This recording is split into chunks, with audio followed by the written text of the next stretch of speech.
Ang banal na espiritu, na kilala rin bilang espiritu ng Diyos, ay isang mahalagang bahagi ng pananampalatayang Kristiyano.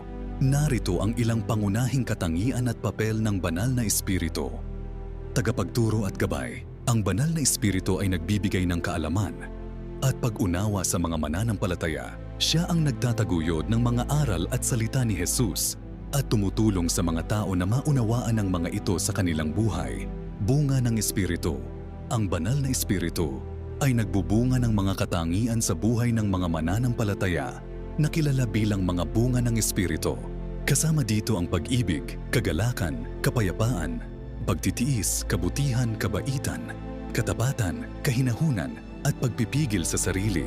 No mga kaloob ng espiritu, nagbibigay ang banal na espiritu ng iba't ibang kaloob sa mga tao, gaya ng propesya, pagpapagaling, at iba pang espiritual na kaloob na